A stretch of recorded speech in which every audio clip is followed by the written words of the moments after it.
آئیے حضرات، میں نہایتی ادب و احترام کے ساتھ عالی جناب قبلہ و کعبہ حجت الاسلام والمسلمین مولانا اطہر کاظمی صاحب کی خدمت میں گوش گزار ہوں کہ وہ مائک پر تشریف لائیں۔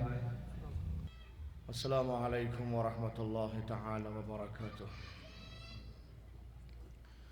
اعوذ باللہ من الشیطان اللعین الرجیم، بسم اللہ الرحمن الرحیم، وبہ نستعین، وصلی اللہ علی محمد وآل بیتہ الطاہرین۔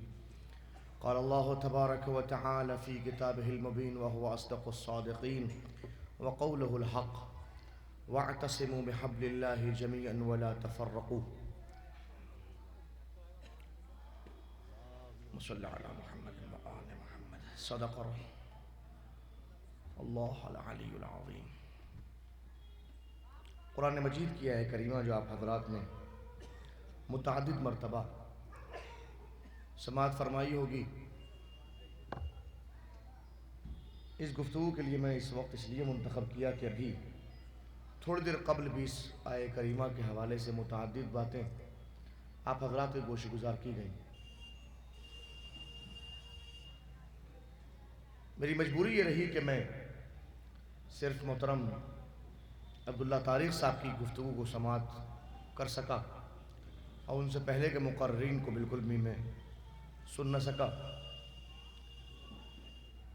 جس مقصد کو سامنے رکھتے ہوئے اقرا فاؤنڈیشن نے اس سیمینار کا انعقاد کیا، سب سے پہلے میں تمام اراکین اقرا فاؤنڈیشن کی خدمت میں بالخصوص اور تمام اہل باسطہ کی خدمت میں بالعموم یہ مبارکباد پیش کرنا چاہتا ہوں کہ وہ پیغام جو ایک خاص جگہ تک محدود ہو رہا تھا، عمومیت کے ساتھ اس کو آپ جگہ کی تبدیلی کے ساتھ اس طرح پیش کرنے کی سعادت حاصل کر رہے ہیں، جس کی ضرورت زمانے کے اعتبار سے بہت زیادہ محسوس کی جا رہی ہے۔ اس لیے کہ جہاں سے جو پیغام عام کیا جاتا ہے وہ پیغام در حقیقت ان شخصیتوں سے منحصر ہو جاتا ہے جو شخصیتیں اس مکان پہ آ کے ٹھہر جاتی ہیں۔ اگر ہم کوئی بات مسجد میں کہتے ہیں تو مسجد کی بات فقط نمازیوں تک محدود ہوتی ہے، اس سے آگے نہیں بڑھتی۔ لہذا اگر ہم بات غیر نمازیوں تک پہنچانا چاہیں تو ہمیں کوئی ایسی جگہ کا انعقاد کرنا پڑے گا کہ جہاں نمازی بھی ہو، بے نمازی بھی ہو۔ ویسے ہی مسئلہ یہ بھی ہے کہ اگر آپ عمومیت کے ساتھ میں انسانیت کے حوالے سے امام حسین علیہ السلام کا ذکر کرنا چاہیں گے تو آپ کو ضرورت پڑے گی ایک ایسی پلیٹ فارم کی کہ جہاں پر ہر فرقے سے تعلق رکھنے والا ہر وہ فرد آ سکے اور جہاں پہ آنے کے بعد کسی کے اوپر کوئی لیبل نہ لگے، اس لیے کہ عموماً لوگ جاتے ہر جگہ ہیں مگر اگر کہیں کوئی خاص لیبل نظر آ جاتا ہے تو ٹھہر جاتے ہیں، قدم رک جاتے ہیں، کہیں ایسا نہ ہو کہ یہ لیبل جو اس جگہ پہ لگا ہوا ہے ہمارے اوپر بھی چسپاں نہ ہو جائے۔ اور ظاہر سی بات ہے اس بنیاد کو سامنے رکھتے ہوئے مختلف افکار سامنے آتی بھی ہیں اور عموماً جو باتیں کہی جاتی ہیں تصویر کچھ اور ہوتی ہے، حقیقت کچھ اور ہوتی ہے۔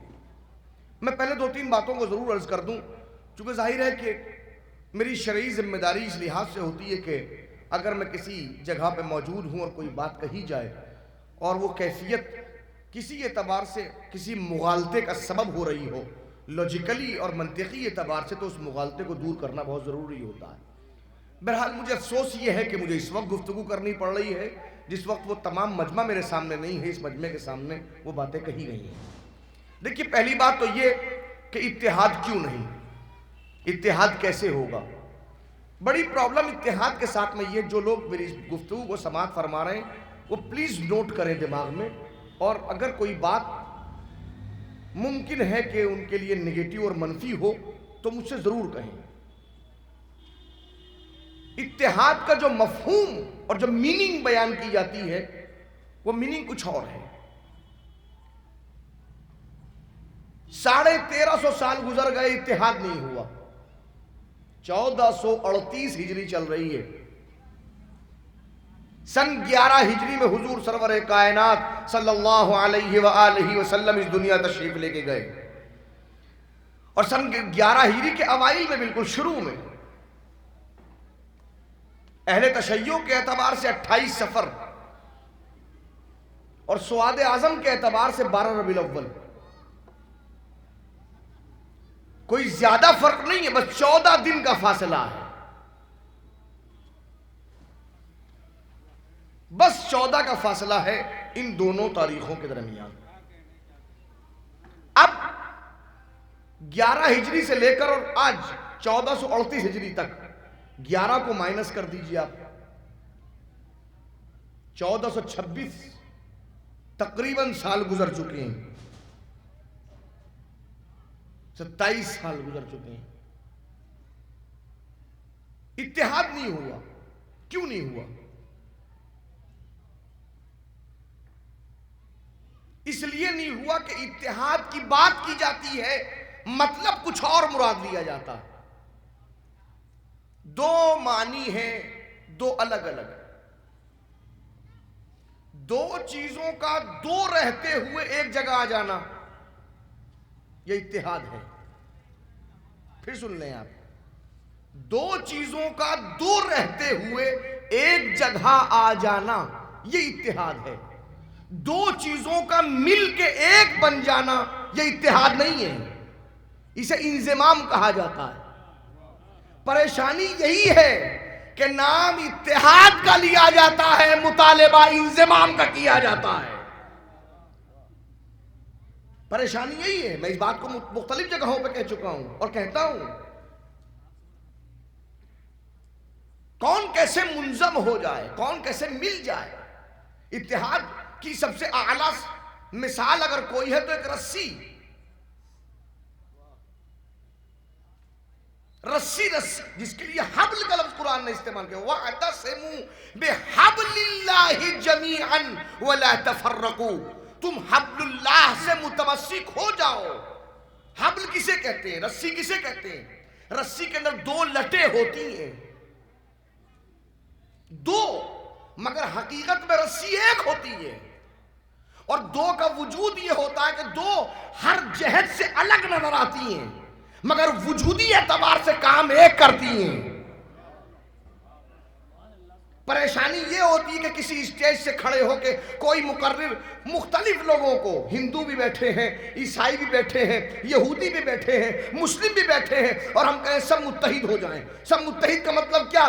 عیسائی عیسائیت چھوڑ دیں، یہودی یہودیت چھوڑ دیں، مسلمان مسلمان ہونا چھوڑ دیں، ہندو ہندو چھوڑ دیں، اور پھر ایک نیا مذہب بن جائے گا. یہ ہے اتحاد. اسے اتحاد نہیں کہتے. جب تک یہ مزاج سامنے آئے گا اتحاد نہیں ہو پائے گا. اتحاد کا مطلب یہ کہ ہندو ہندو رہے مگر اپنے مزاج کے اعتبار سے وہ بات کرے جو انسانیت کے لیے قابل ہے. مسلمان مسلمان رہے مگر وہ بات کہے جو بات اس کو کہنی چاہیے. ایسے ہی بات آپس میں مسلمانوں کی ہے. اگر آپ سنی شیعہ کو ملانے کی کوشش کریں گے تو جو کام آپ خود کریں 1350 سال سے نہیں ہوا وہ آپ خود کیسے کر سکتے ہیں؟ جس کام کو خلفاء نہ کر سکے اس کام کو آپ کیسے کر سکتے ہیں؟ کیا آپ خلفاء سے افضل ہیں؟ کیا آپ صحابہ کرام سے افضل ہیں؟ کیا آپ تابعین سے افضل ہیں؟ کیا تبع تابعین سے بہتر ہیں آپ؟ وہ کام وہ نہیں کر سکتے. جو کام وہ نہ کر سکے تو آپ کیسے کریں گے؟ آپ ہیں کیا؟ آپ کو اگر کرنا ہے تو اس طرح کی یہ سنی سنی رہے مگر شیعہ کا خیال رکھے، شیعہ شیعہ رہے مگر سنی کا خیال رکھے. مزاج یہ ہونا چاہیے. اب کیسے؟ اب آپ کہیں گے دیکھیے ممکن ہے، اب تعجب کی بات ہے کوئی محقق یہ بات کہے تو تعجب ہوتا ہے، جو تحقیق کے اپنے پورے دورانیے کو عمر پر محیط شامل کر کے بتا رہا ہے کہ یہ تحقیق. معاف کیجئے گا ابھی آپ منزل پر نہیں پہنچے. تحقیق کمالیے کے راہ حق مل جانی چاہیے. آپ فرما رہے ہیں کہ یہ کیفیتیں، یہ منزلیں یہ اپنے چاہ رہی ہیں. مقام عمل میں دکھاتا ہوں آپ کو. ظاہر ہے کہ جو بات میں کہہ رہا ہوں، جس زمرے میں کہہ رہا ہوں، جس اسلوب میں کہہ رہا ہوں، اس کا مکمل ذمہ دار ہوں. آپ کو اتحاد دیکھنا ہے، چلیے ایران چلیے، ہم اتحاد دکھاتے ہیں. دنیا میں ایک کنٹری ہے جو شیعہ کنٹری کے نام سے مشہور ہے، الجمہوریہ الاسلامیہ الایرانیہ، اسلامی جمہوریہ کا نام ہے ایران۔ اتحاد وہاں دکھاتے ہیں آپ کو کہ اگر کسی محلے کے اندر 51% آبادی سنی ہے تو وہاں کی مسجد کے اندر امام سنی ہوتا ہے، شیعہ اس کے پیچھے نماز پڑھتے ہیں۔ اور اگر کسی جگہ پہ 51% آبادی شیعہ ہوتی ہے تو امام شیعہ ہوتا ہے، سنی اس کے پیچھے نماز پڑھتے ہیں۔ ہم اتحاد دکھائیں گے آپ کو، وہاں کوئی کسی شیعہ سے سنی سے نہیں کہتا کہ تم شیعہ ہو جاؤ، سنی شیعہ سے نہیں کہتے کہ تم شیعہ ہو جاؤ۔ سنی سنی رہ کے اتحاد کرے تو مزہ ہے، شیعہ شیعہ رہ کے اگر اپنی پہچان مٹا دے تو پھر وجود کہاں رہا؟ یہ تو ہم نے بزرگوں سنا کہ وہ رسی جل گئی بل نہ جلے، تو کم سے کم بل کا وجود تو ہونا چاہیے۔ اگر بل اپنا وجود ہی ختم کر ڈالے تو پھر پہچان رہی کہاں؟ لہذا یاد رکھیے، اگر اتحاد کرنا چاہتے ہیں تو اپنے تشخصات کے ساتھ کیجئے، امتیازات کے ساتھ کیجئے، پہچان کے ساتھ کیجئے۔ انضمام کا مطالبہ نہ کیجئے، اتحاد کا مطالبہ کیجئے۔ دوسری سب سے بڑی بات، یہ منزل حسین ابن علی، اس سے بہتر اتحاد کی کوئی مثال نہیں ہے۔ اب میں دیکھیے کچھ باتیں عرض کروں۔ کربلا معلی بظاہر ایک صفحہ ہستی پر چھوٹا سا قطع اراضی جس کا کوئی وجود نہیں، پوری دنیا کے اعتبار سے کربلا کی کوئی حیثیت نہیں، لیکن آج کربلا کے اندر جا کے دیکھیں گے تو اتحاد کا وہ مرقع نظر آئے گا کہ جہاں تمام عالم انسانیت اپنے وجود کو اس طرح منواتے ہیں کہ وہ کہتے ہوئے نظر آتے ہیں اگر ہمیں درس انسانیت کہیں سے ملتا ہے تو اس دروازے کا نام حسین ابن علی ہے۔ ہم نے وہاں دیکھا ہے، آپ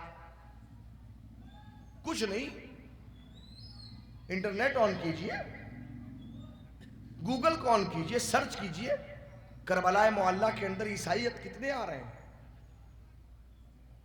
کربلا معلی میں یہودی کتنے آ رہے ہیں۔ ایسا نہیں کہ وہ لوگ نہیں پہنچتے، آتے ہیں۔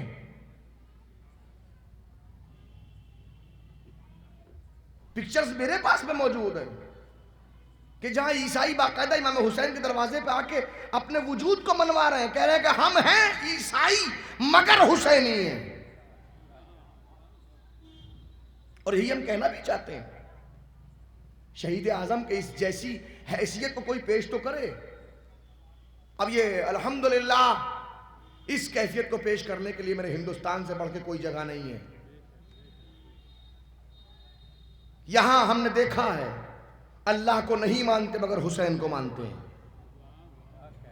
رسول کو نہیں مانتے مگر حسین کو مانتے ہیں، قرآن کو نہیں مانتے مگر حسین کو مانتے ہیں، کعبے کو تسلیم نہیں کرتے مگر حسین کو مانتے ہیں۔ کیوں؟ کس لیے؟ اس لیے کہ انسانیت کو اگر کہیں آرام میسر ہوتا ہے تو اس کا نام حسین ابن علی ہے۔ یہ خطابتی جملے نہیں ہیں، ہر بات کے لیے ثبوت موجود ہے ہمارے پاس میں۔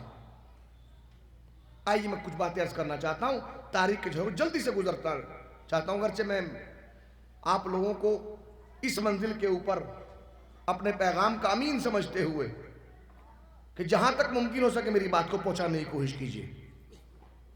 حسین کا اقدام کس لیے تھا؟ حسین کس لیے اس کائنات کے اندر اقدام کرنے کے لیے آئے تھے؟ دیکھیے، پہلی منزل حسین علیہ السلام جس وقت اٹھے ہیں سن 60 ہجری کے اندر، تو اس کی وجوہات بہت ساری تھی۔ تنہا یہ وجہ نہیں تھی کہ آپ اپنی امامت بچانا چاہتے تھے، حسین کی امامت کے اوپر کوئی حرف نہیں آ رہا تھا۔ اب اس موضوع کو سامنے رکھتے ہوئے میں کچھ باتیں عرض کرنا چاہ رہا ہوں کہ حسین علیہ السلام کا اقدام خالصتاً انسانیت کے حوالے سے تھا، خالصتاً انسانیت کے حوالے سے. پہلی بات. اب دیکھیے گا جو باتیں عرض کر رہا ہوں یہ تمام باتیں خالصتاً انسانیت کے لیے زہر حلال ہیں. زہر حلال جس کی بنیاد یہ کہ جہاں یہ باتیں پائی جائیں گی وہاں انسانیت دم توڑ جائے گی. ناممکن ہے کہ انسانیت سر اٹھا کے جی سکے اگر یہ صفتیں وہاں پائی جاتی ہیں. نمبر ایک، خاندانی تعصب. جہاں جہاں خاندانی تعصب پایا جائے گا وہاں انسانیت ختم ہو جائے گی. وہاں صرف میں اور اپنے آپ کو دیکھا جاتا ہے، دوسرے کو دیکھا نہیں جاتا. پہلی منزل. دوسری منزل، اگر کسی کے ہاتھ میں پیسہ ہے اور اس پیسے کا استعمال فقط اور فقط اپنے اقربا کے لیے کیا جائے.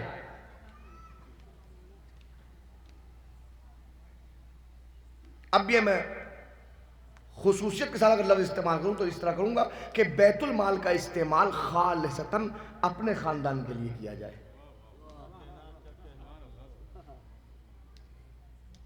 دیکھیے میں لفظ کو میں تعمیم سے تخصیص دی ہے، تخصیص کہ اگر بیت المال کا استعمال، بیت المال کو آپ یوز کر رہے ہیں خالصتاً فور فیملیز، اس کے علاوہ کچھ اور نہیں. خاندانی تعصب. دوسری منزل بیت المال کا پرسنلی استعمال. یہ دو منزل ہوئی. تیسری منزل خود اقربا پروری. صلاحیت ہو یا نہ ہو، اگر کہیں عہدہ ملے گا تو بس میرے اپنے کو ملے، کسی اور کو نہ ملے. صلاحیتیں ختم ہو کے رہ جائیں. ایسا نہیں ہے کہ معاشرے میں صلاحیتیں نہیں ہوتی، لیکن جب معاشرے کی صلاحیتوں کو ختم کرتے ہوئے لوگ خالصتاً اپنے خاندان کو آگے بڑھانے کی کوشش کرتے ہیں تو پھر انسانیت دم توڑ جاتی ہے، انسانیت آگے نہیں بڑھتی. تین باتیں. چوتھی بات، حق کشی. جتنے حقوق ہیں سب حقوق کو ختم کر دینا. اب حقوق کی منزل صرف چھوٹی سی نہیں ہے. کچھ حقوق خانگی حقوق ہوتے ہیں. شوہر بیوی کا حق، بیوی شوہر کا حق، بھائی بھائی کا حق، بھائی بہن کا حق، باپ بیٹے کا حق، بیٹی ماں کا حق، چچا بھتیجے کا حق، پوتا دادا کا حق، نانا نواسے کا حق. پھر اس کے علاوہ آگے بڑھی پڑوسی کا حق، امام جماعت کا مومنین کے ساتھ میں حق، مومنین کا مومنین کے ساتھ میں حق. اس کے علاوہ ہمسائے کا حق، پڑوسی کا حق، محلے والوں کے حقوق، خانوادے والوں کے حقوق، گاؤں والوں کے حقوق. حقوق کی منزل بہت بڑی ہوتی ہے اور جب بھی کسی کے حق چھینا جائے گا، حق ختم کیا جائے گا تو انسانیت ختم ہو کے رہ جائے گی. 4 منزلیں ہو گئی. 5ویں منزل سامنے آئے گی تو جناب علی یہ ہوگا کہ جو اللہ کے عہدے ہیں ان اللہ کے عہدوں کو بجائے یہ کہ ان کے سپرد کیا جائے کہ جو اللہ کے عہدے داران ہیں خود اپنے آپ سے منسلک کر لینا. اللہ کسی کو عہدہ اس لحاظ سے نہیں دیتا کہ وہ اس کے اندر کوئی خوبی دیکھ رہا ہے. اللہ کسی کو عہدہ اس لیے دیتا ہے کہ اس کے اندر اس عہدے کو نبھانے کی بہت بڑی صلاحیت پائی جاتی ہے. یہ 5 چیزیں یزید کے دور میں سب سے بڑھ کے ان سب چیزوں کو ختم کر دیا گیا تھا. اور سلسلہ دیکھیں یہی تک نہیں ہے کہ یزید کے دور میں نہیں، یزید کے دور تک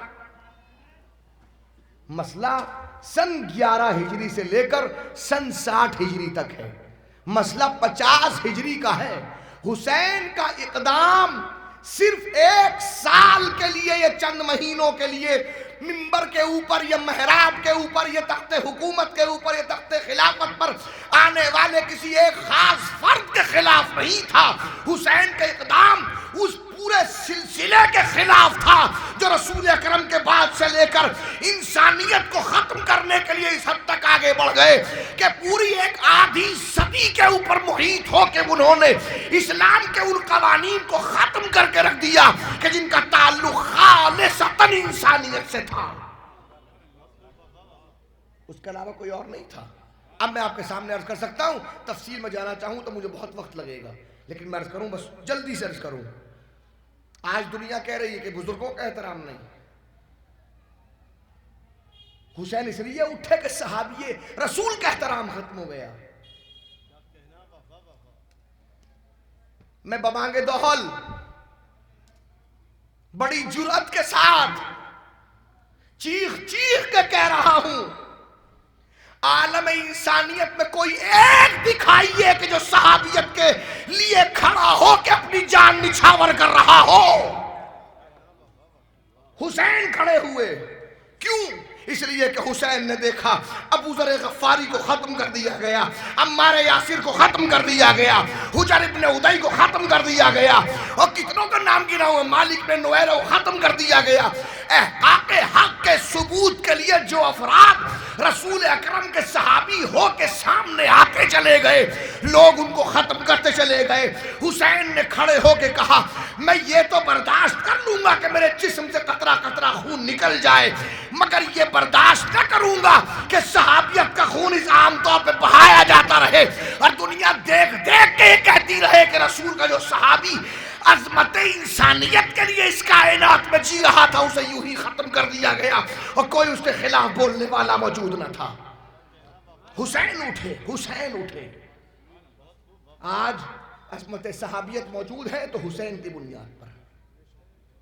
اقربا پروری کا عالم یہ ہے کہ بڑے بڑے صحابی موجود ہیں، عہدے اپنے آپ کو دیے جاتے ہیں، بیت المال کا استعمال اتنا ہے کہ اپنے خزانے بھر جائیں، میں مالدار بن جاؤں، اس کا تعلق کسی حد تک مسلمانوں کے پاس میں نہ جانے پائے۔ نوعیت یہ ہے کہ انسانیت کا کشت و خون ہو رہا ہے، یہی وجہ بھی ہے۔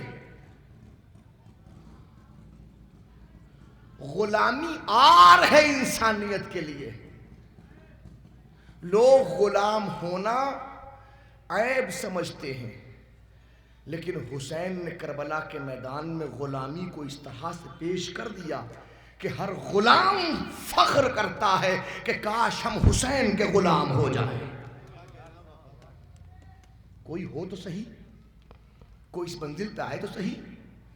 یاد رکھے قوانین اسلام ایسے نہیں ہے کہ کوئی یوں ہی کہتے کہ یوں ہی، ایسے نہیں ہے، روا روی میں دیکھنے کے نہیں ہے۔ ہماری پہچان خاص طور پہ ہمارے عقائد ہیں۔ کسی بھی پیڑ کو، کسی بھی درخت کو اگر آپ مستحکم کرنا چاہتے ہیں تو اس کی شاخوں کو پانی نہیں دیا جاتا، اس کی جڑوں کو پانی دیا جاتا ہے۔ آج الحمدللہ ہمارا وجود اس لیے مستحکم ہے کہ ہم نے کسی سے علم کلام میں سودا نہیں کیا۔ ہمارا علم کلام، ہمارا اصول دین مستحکم ہے، الحمدللہ مستحکم ہے، الحمدللہ مستحکم ہے۔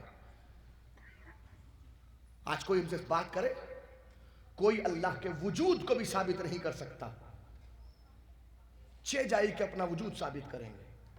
الحمدللہ احسان ہے حسین علیہ السلام کا۔ جوش کا شیر عام ہوا جا رہا ہے، دنیا دیکھ رہی ہے، در حسین پہ لوگ بڑھتے چلے جا رہے ہیں۔ انسان کو بیدار تو ہو لینے دو، ہر قوم پکارے گی ہمارے ہیں حسین۔ آج ہر قوم کہہ رہی ہے ہمارے حسین، مگر بے شعوری میں کہہ رہی ہے۔ دعا کیجئے اللہ شعور مل جائے۔ جس دن شعور مل گیا ہمارے ہیں حسین، اس دن سب سے پہلے انسانیت بلند ہوگی، انسانیت بلند ہوگی تو اسلام بلند ہو جائے گا، اور پھر دنیا کو معلوم ہوگا کہ انسانیت کس بات کا نام ہے۔ حسین جس قدم کو جہاں رکھ دیں اس قدم کی اتباع کا نام انسانیت ہے۔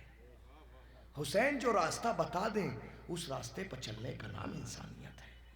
حسین جو معین کر دیں اس معین شدہ کو اپنی زندگی میں ڈھال لینے کا نام انسانیت ہے۔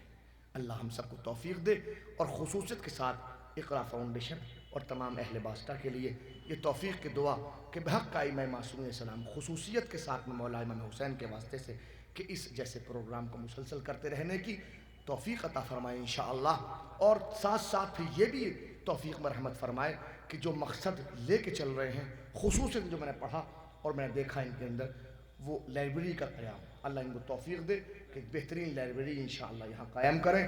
اور وہ میں خصوص میں یہ بات کہنا چاہتا ہوں کہ لائبریری کے اندر خاص طور پر ان کتابوں کو رکھا جائے جو آپ لائبریری بنانا چاہتے ہیں، کہ جس کی ضرورت یہاں کے لوگوں کو ہے، یہاں کے نالج اور اسٹیٹس آف ایجوکیشن کے اعتبار سے اس لائبریری کو مینٹین کریں۔ ہندی کے اندر، اردو ہماری کوئی زبان نہیں ہے، اردو ایک سورس ہے، ہاں ہندوستان کی زبان ہے، مسلمانوں کی زبان نہیں، ہندوستانیوں کی زبان ہے۔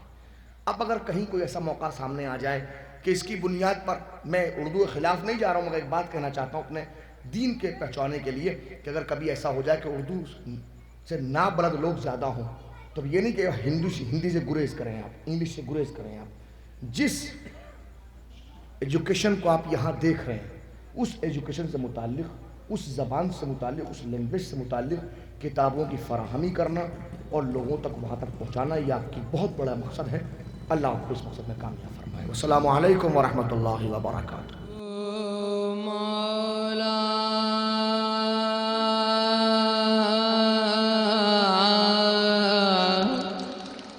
جی